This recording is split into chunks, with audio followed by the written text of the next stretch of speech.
পরিবর্তন কাকে বলে জানিস? তাহলে শুন, তোর মেসেজের অপেক্ষায় বসে থাকা মানুষটা এখন আর কারো মেসেজের রিপ্লাই করে না। তুই কখন ফেসবুকে অ্যাক্টিভ হবি সে আশায় বসে থাকা মানুষটা এখন নিজেই ভালো করে ফেসবুকে অ্যাক্টিভ থাকে না। তোর মেসেজের অপেক্ষায় রাতে না ঘুমিয়ে বসে থাকা মানুষটা এখন তুই ঘুমানোর আগেই ঘুমিয়ে পড়ে।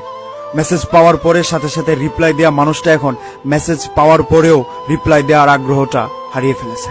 একদিন কথা না বললে যে মানুষটা রাতে না ঘুমিয়ে সকাল করে দিত, সেই মানুষটা এখন রাতে ঘুমানোর সময় তার ফোনটা অফ করে ঘুমায়, যাতে করে রাতের ঘুমে তাকে কেউ ডিস্টার্ব না করে।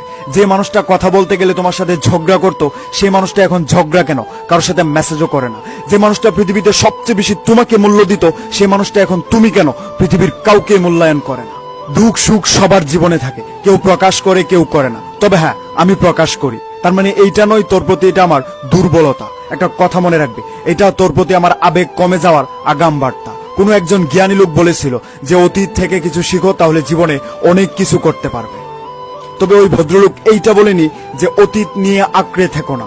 আমার জীবনের সবচেয়ে বড় ভুল ছিল তোর অতীত নিয়ে আঁকড়ে থাকা। তবে আমি দেরি হলেও এটা বুঝতে পেরেছি তুই আমার জন্য ছিলি না। ভালো থাক দূরে। Good bye.